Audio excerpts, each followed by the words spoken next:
د راپورونو له مخې د طالبانو مرستیال او د دې ډلې یو بنسټ ښودونکی ملا عبدالغني برادر به د طالبانو د راتلونکي حکومت مشر وي. رویټرز خبري اژانس د دریو سرچینو له قوله چې هغه پټه ساتل شوی دا خبره کړې ده. په پنجشیر کې د طالبانو او مقاومت جبهې په نامه وسلوالو ترمنځ د سختو نښتو راپورټونه ورکړل شوي دي.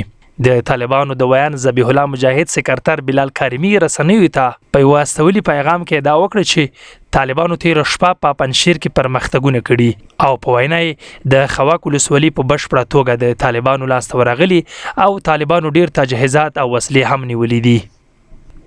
طالبان په نږدې راتلونکي خپل حکومت اعلان کړي خو تر اوسه پورې په نړۍ کې کوم هیواد د افغانستان د نوي حکومت د رسمیت پیژندلو په اړه باوري ډاډ نه دی ورکړی.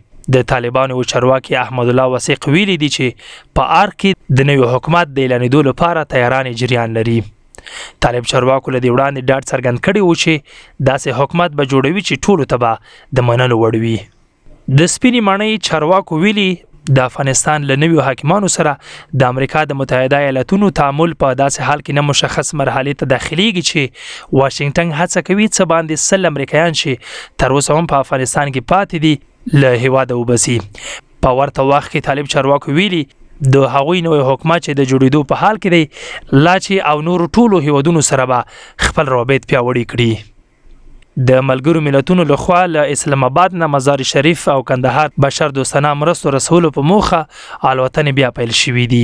د دې الوتنو مدیریت د ملګرو ملتونو خوړو نړیوال پروګرام کوي.